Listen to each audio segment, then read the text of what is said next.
Vamos seguir então. Ainda na página 43 nós temos o item 13, e que tem aí o nome de algumas árvores: figueira, videira, oliveira, e ainda existe a amendoeira. São árvores que aparecem na Bíblia como simbologia. Simbologia é particularmente uma das matérias que Deus nos tem revelado neste lugar. Eu considero muito fantástico. Pela simbologia, eu afirmo: Jesus Cristo vem neste século 21. Neste século 21, a igreja será arrebatada. No século 21, o anticristo vai reinar. No século 21, Jesus Cristo pisará no Monte das Oliveiras. No século 21, haverá a guerra do Armagedon. Estou falando fora de ordem, tá? Mas, porque a simbologia é quando Deus usa uma figura de linguagem, algo irreal, vamos até assim dizer muitas vezes, para falar de algo real. Por exemplo, parábola das 10 virgens. Nós sabemos que virgens é símbolo da igreja ou de uma congregação do povo de Deus, como por exemplo, Antigo Testamento, Deus diz assim: a Virgem de Sião, fazendo referência a Jerusalém. Não Jerusalém, cidade física, mas Jerusalém, habitantes, logicamente. Deus não veio salvar pedra, areia, não foi isso. Então ele está se referindo ao seu povo como virgens. Então, parábola das 10 virgens, nós sabemos, Mateus 25, que são as igrejas. O 10, já entendemos que é um número da ação de Deus através das mãos humanas. O 10 representa os dedos. E diz que eram 5 nécias e 5 prudentes. Nós já sabemos que o 5 significa o livre-arbítrio. Então, tudo isso aqui é uma simbologia. Simbologia esta que de 10 anos para trás era completamente obscura. Ninguém escreveu nada, ninguém falou nada, ninguém pregou nada, mas nesses últimos dias Deus nos tem revelado. E eu não tinha conhecimento disso em absoluto até receber diretamente de Deus aqui nesse ministério a questão da simbologia. Então, aqui no nosso item fala de figueira, videira e oliveira, e temos de início Juízes capítulo 9, aonde vai aparecer o que alguns chamam de a primeira parábola da Escritura, a parábola de Jotão, em que ele vai citando um monte de árvores, dizendo que as árvores disseram ao espinheiro: reina sobre nós. As árvores disseram à figueira, a videira e a oliveira: reina sobre nós. Então, umas árvores se recusam a servir, a dominar sobre as outras, mas tem um espinheiro que dá a entender que ele vai aceitar. Então ali nós já vemos a simbologia sobre árvores aparecendo. Depois no Salmo número 1, Deus vai dizer assim: será como árvore plantada, comparando o homem, né? Bem-aventurado o homem, ele diz: será como árvore plantada junto a ribeiros, dá o fruto na estação própria, as folhas não caem, tudo quanto fizer prosperará. Quando Jesus abre as vistas de determinado cego, diz assim: você vê alguma coisa? Aquele homem era cego de nascença, de repente ele diz assim: eu vejo os homens como árvores. Ali tem um sentido tremendo. Então, árvores, simbologias que Deus usa para nos ensinar muitas coisas. Tudo, por exemplo, pedra ou rocha é símbolo da palavra. Lembra de Daniel? Uma pedra cortada sem mão. Jesus Cristo é a pedra angular de esquina.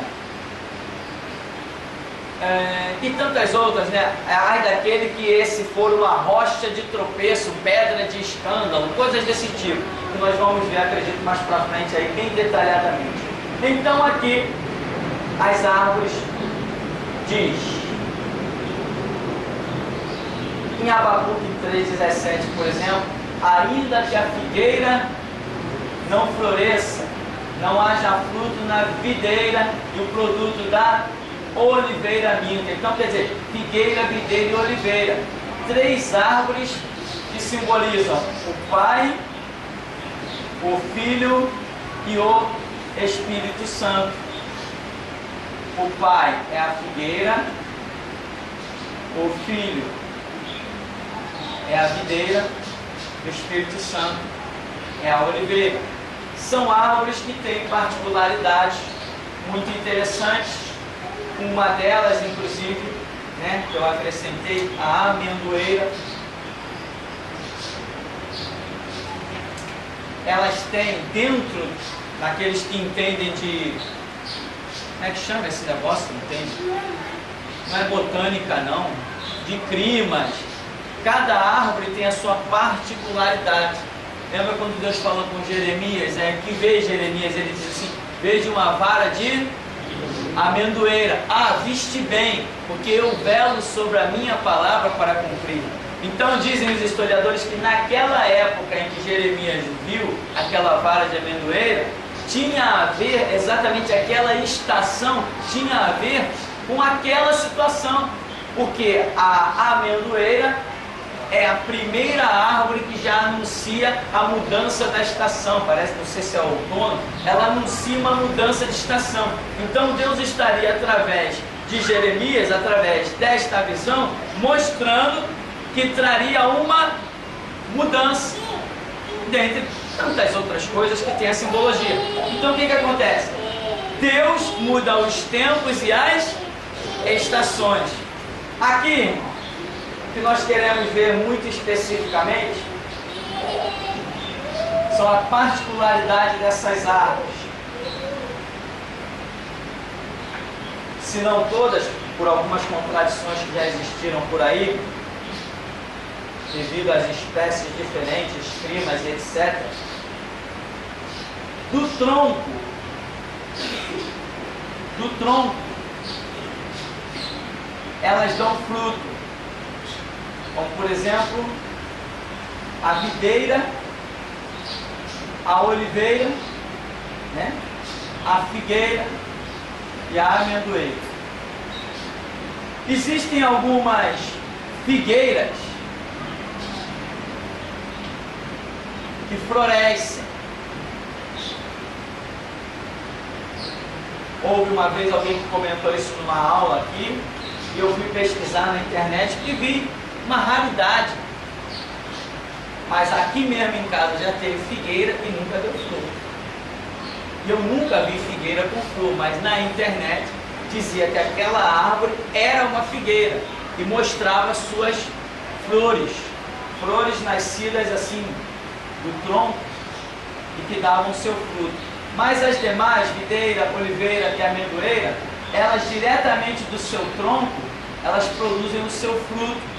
Isto é uma particularidade em mostrar que a palavra de Deus, quando Deus sempre compara isso à sua palavra ou à sua própria pessoa, a palavra de Deus não precisa de tempo intermediário, que seria a flor, para tomar um cumprimento. Ou seja, quando Deus fala, aquilo que Ele fala se executa. Tipo, haja luz. Não, mas o que eu vou precisar para que haja luz? Primeiro eu vou precisar disso, primeiro eu vou precisar daquilo, depois daquilo outro, até que haja luz. Não vou precisar de nada. Haja luz e houve luz. Haja separação entre terras, haja separação entre águas. Mas eu tenho que fazer primeiro isso ou aquilo, aquilo? Não tenho que fazer nada. Eu quero, é assim, haja. Ou seja, essas árvores, como simbologias da divindade e da palavra, demonstram que a palavra de Deus, ela se executa exatamente no momento que Ele quer, independente de qualquer situação ou circunstância. Isto é uma revelação poderosa. Por exemplo, nós vemos que uma figueira estava no caminho de Jesus. Jesus foi procurar figo nesta árvore, mas chegou lá, só tinha folhas. Aí Jesus amaldiçoou essa figueira, dizendo: nunca mais nessa fruta de ti. Depois dizem os discípulos: a figueira secou-se.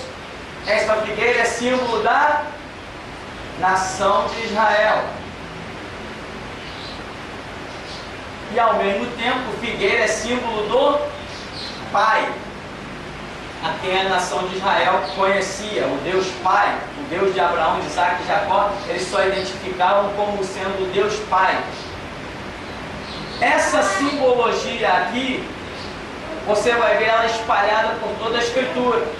Aí você vê Abacuque dizendo: ainda que a figueira não floresça. Ele não pode estar falando de Deus não florescer, ele está falando da nação de Israel não florescer.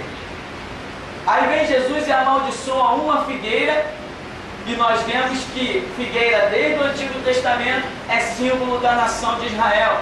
Então Jesus está amaldiçoando uma figueira, está amaldiçoando a nação de Israel. Por quê? Porque o rejeitou, não o aceitou, não quiseram compactuar com a sua ideologia, com o seu evangelho. Então Israel hoje está debaixo de uma maldição. Aí Oséias vai dizer que ele fez a ferida e a ligará. Aí diz: depois de 2 dias nos revigorará, é o 3º dia, nos ressuscitará e estaremos diante dele. Então a maldição de Israel só será quebrada no 3º dia, que é igual ao 3º milênio. Então a maldição que Jesus Cristo lançou sobre Israel será quebrada no 3º milênio. Quando é o 3º milênio? Estamos atravessando o 1º século do 3º milênio. Neste século, Jesus Cristo quebra a maldição de Israel, depois da guerra do Armagedon, que é a 3ª guerra mundial que está já se organizando. Muitos não estão vendo, mas os blocos comunistas já estão se organizando muito bem organizadinho. Então, essa maldição que Jesus joga sobre Israel, Oséias diz que ela será quebrada no 3º dia, que é o 3º milênio. Exatamente como na manhã do 3º dia, ou seja, no começo do 3º milênio, Jesus ressuscitou, ele se manifestará para a nação de Israel. Quando ele disse: ide e dizei aos meus irmãos. E ali o conceito de irmão está muito ligado ao judaísmo. Figueira, videira, oliveira são árvores que representam a palavra de Deus, são árvores que representam o Pai, o Filho e o Espírito Santo. Quando você vê essas árvores aparecer na sua leitura bíblica, procure entender, observar. Por quê? Durante toda a história da igreja, as pessoas foram lendo os textos bíblicos sem ter conhecimento do que estavam lendo, sem ter noção do que estava diante de si. Até hoje tem pessoas, por exemplo, na internet, criticando textos bíblicos, dizendo: Jesus era um cara loucão. Por quê? Porque ele passa perto de uma figueira e amaldiçoa uma figueira. E a própria Bíblia diz que não era tempo de figo. Como é que o cara vai procurar figo numa figueira se não é tempo de figo? E ele amaldiçoa a figueira. Jesus era um cara loucão. E no entanto, Jesus está deixando uma simbologia. Agora, você precisa conhecer o que ele faz em Mateus, você precisa conhecer o que é dito em Oséias, você precisa estudar um contexto geral da Escritura, não é um livrozinho aqui, um ali, é o contexto geral, para entender que neste 3º dia, neste 3º milênio, a maldição de Israel será quebrada e Deus implantará com sede em Jerusalém um reinado de 1000 anos para alcançar toda a terra. E aí vai se cumprir a palavra que diz: e este evangelho do reino será pregado a todos os povos, a todas as gentes, a todas as criaturas. O evangelho não será pregado no mundo inteiro nesta era que nós estamos vivendo. Não será, e ponto final. Pode se iludir quem quiser, não será. Tem países por aí onde nunca se ouviu sequer a palavra Bíblia. E não são poucos, são cerca de 40 países. Falei 40 países do que chamam da janela 1040, latitude e longitude, lá no norte do mapa mundi. Então, o Evangelho não vai alcançar aqueles povos nessa era que nós estamos vivendo. Nem adianta se iludir, o Evangelho não vai alcançar o mundo todo agora. Quem falar que vai é cego, não está compreendendo. O Evangelho só vai alcançar o mundo inteiro depois que este século aqui se consumar, que Jesus voltar, pisar no Monte das Oliveiras, derrotar os inimigos de Israel, implantar o seu reinado, a igreja volta para reinar com Cristo 1000 anos, ser espalhada sobre a terra. Aí sim, no milênio, Jesus Cristo nos dará uma autoridade tal e nós alcançaremos o mundo inteiro com o Evangelho. Aí a Bíblia diz assim: depois que o Evangelho do Reino for pregado a todas as gentes, então virá o fim. Aí virá o fim. Fim do sistema do mundo, fim de todas as coisas que você possa imaginar. O céu e a terra passarão, deixarão de existir. Né? Não é? Os testemunhos de Jeová dizem: não, Deus vai criar um paraíso terreno. Fique esperando. Então, as árvores nos mostram todas essas simbologias poderosas.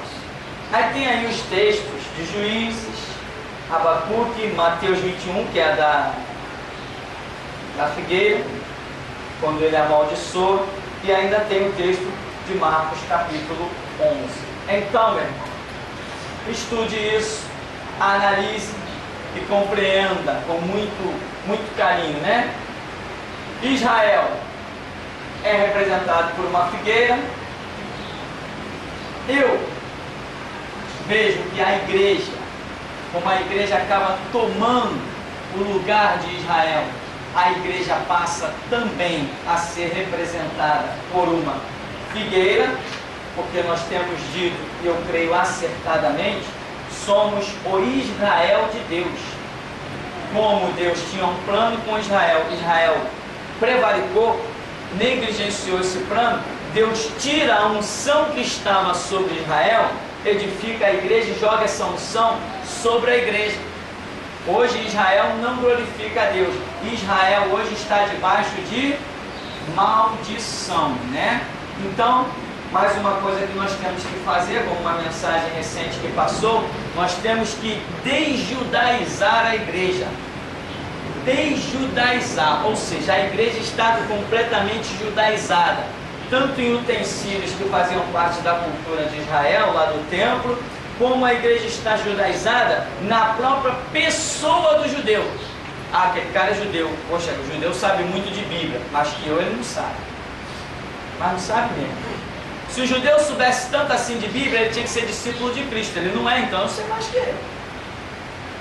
Então, Israel está debaixo de maldição, ou seja, não, quem está debaixo de maldição não pode produzir. Vai produzir o quê? Frutos de maldição? O que Jesus falou?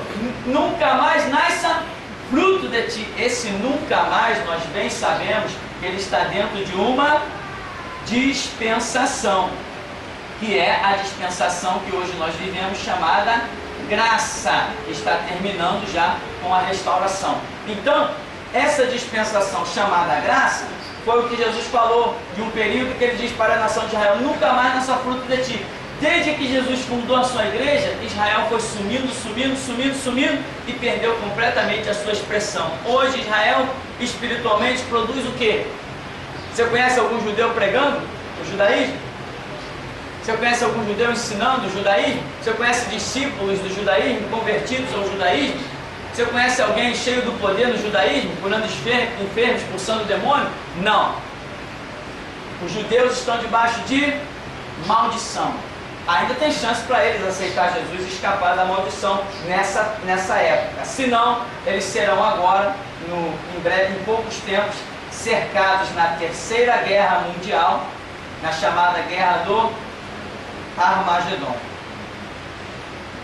É um vale lá onde vai estar uma reunião imensa e Jesus Cristo descerá no Monte das Oliveiras para dar livramento a Israel, depois de muito derramamento de sangue. depois de Israel estar quase que dizimado, aí eles vão clamar pelo Messias que eles rejeitaram. Não o Messias apenas, mas o Messias que nós, geração Jesus Cristo, já estamos anunciando para eles, para que eles possam clamar pelo Messias certo. Porque se clamarem pelo Messias nas concepções deles, não virá Messias nenhum. Eles terão que clamar por um Messias nas nossas concepções de igreja, que nós já estamos anunciando para eles. O site Ouve, ó Israel está cheio de acessos de Israel, Tel Aviv, Jerusalém e outras cidades lá com um nome muito enrolado. Então, mal colocamos esse site no ar, a obra já está sendo feita, porque realmente eles terão que conhecer o nosso Messias para clamarem e serem livres da guerra do Armagedon. Alguma pergunta por aí? Nenhuma?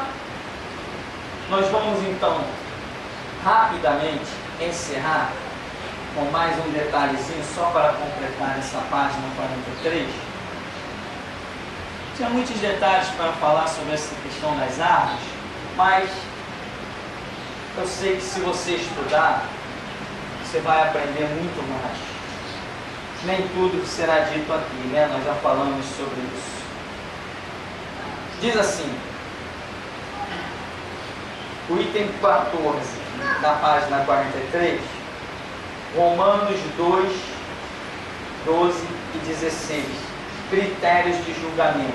Só uma pinceladazinha para lembrar como Deus vai julgar judeus, como Deus vai julgar gentios, como Deus vai julgar, né, crentes. Não vou botar igreja não, vou botar crentes entre aspas, porque a igreja não será julgada. Aquela que Deus olhasse assim, é minha igreja. Esse não entra em julgamento, esse é a glória de Deus. A igreja não será julgada. Quem será julgado são aqueles cuja vida está reprovada, cujo nome não está escrito no livro da vida. E tem mais, é julgado já para ser, só para ouvir o martelo bater. Porque quem for para o julgamento, nesse cenário que Apocalipse mostra, já está condenado. Agora, a igreja já parte da terra, aquele que é igreja já parte da terra salvo. Então esse não é condenado. Mas as nossas obras, essas sim, serão julgadas. Mesmo que todas as obras se queimem, ainda assim a pessoa pode ser salva. Como Paulo diz assim, né? Se a obra de alguém se queimar, sofrerá detrimento, mas o tal será salvo como que pelo fogo. Ou seja, Paulo entende que ainda que muitas obras se queimem, ainda assim pode existir a possibilidade de uma salvação. Então aqui, judeus, gentios, crentes e povos em todo o mundo, vamos dizer, índios lá no meio do mato, chacais, canibais e outros nomes que se dão a tribos tão estranhas que não têm contato com a civilização, todos estarão diante de um critério de Deus para um julgamento. Quem é salvo, quem é condenado, isso é uma história que só Deus tem autoridade para determinar. Então, aqui eu coloquei critério de julgamento, porque Paulo fala muito da consciência, aí nesse texto que eu coloquei na apostila de Romanos, Paulo fala da consciência. Então, veja bem, meu irmão, uma coisa é você ter conhecimento, outra coisa é não ter conhecimento. Uma coisa é você fazer algo, ter uma atitude sabendo que está errado, e outra coisa é você ter uma atitude, mas não tem noção de que aquilo esteja errado. Ah, mas pastor, é possível que alguém faça alguma coisa sem ter noção de que está errado? É. Talvez você olhe para a nossa sociedade, o meio que nós vivemos, um meio de comunicação abundante, um meio de jornal, revista, televisão, rádio, sei lá mais o que. Você diz, não é possível que alguém faça alguma coisa sem consciência de estar errado. Tudo bem, eu concordo.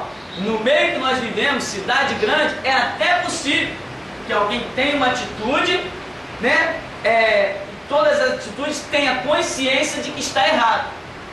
Mas leva isso para o meio de uma tribo uma tribo lá no Oceano Pacífico, sem contato com nenhuma civilização, onde as pessoas nascem e se criam como verdadeiros semi-animais, com um racional de caçar para comer.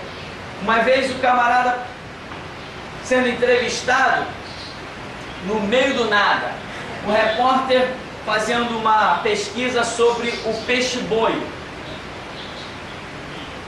O peixe-boi que naquele rio, antes eram centenas, chegavam milhares naquele rio, mas agora, devido à pesca predatória, aquele peixe-boi estava escasso. Aí ele pega como se chama, um jagunço, né? Aquele camarada lá daquela região, um camarada que não sabe o que é energia elétrica, nem interruptor, um camarada que não sabe o que é cano de PVC, nem rede de esgoto, um camarada que não sabe o que é televisão.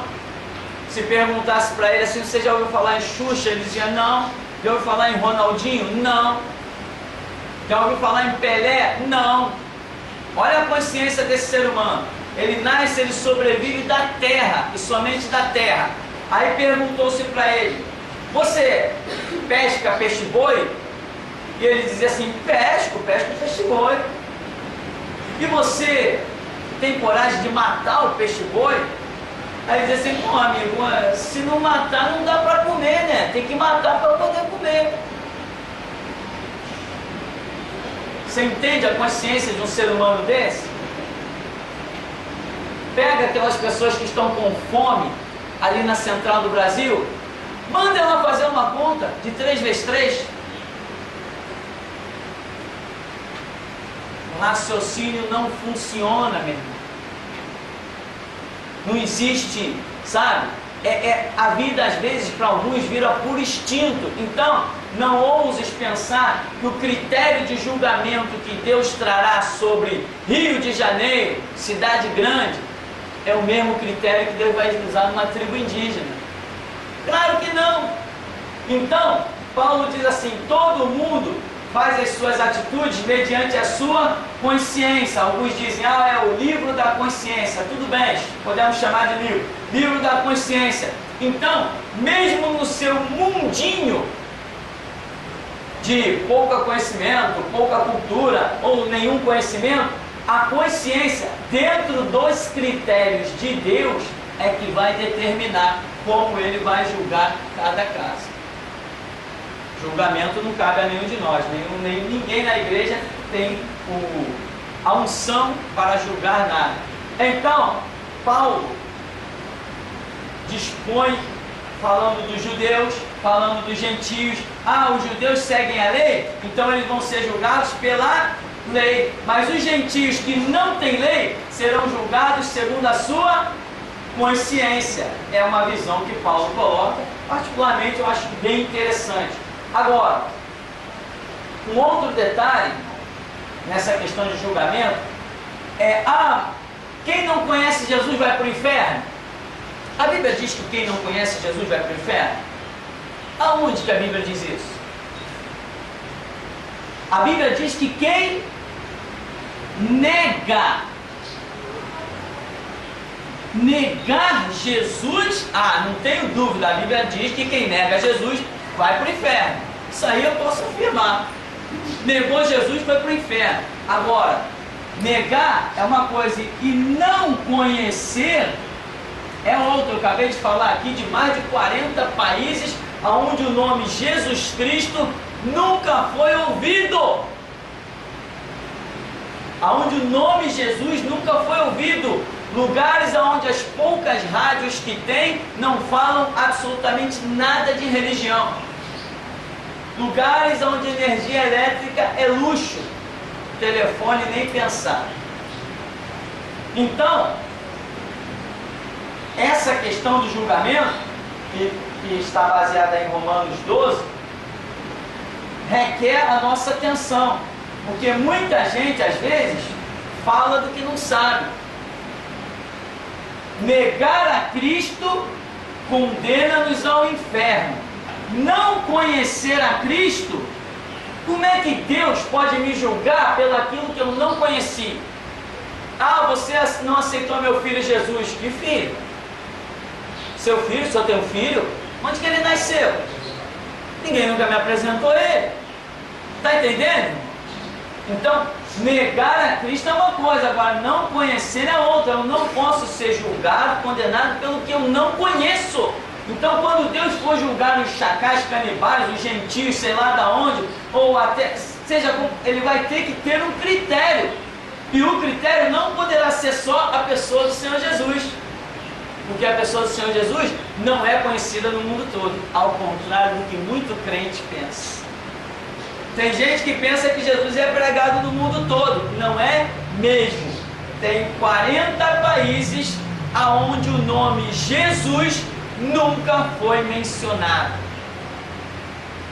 Então, os critérios de julgamento que Deus vai usar, nós podemos dizer, não sabemos. Mas Paulo arrisca, dizendo que Deus julgará cada um segundo a sua própria consciência. Mas isso não faz diferença na doutrina da igreja, apenas nos ajuda a não falar demais, muitas vezes.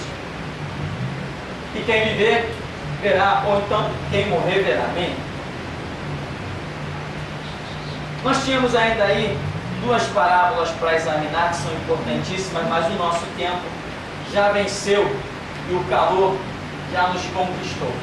Alguma pergunta para nós encerrarmos?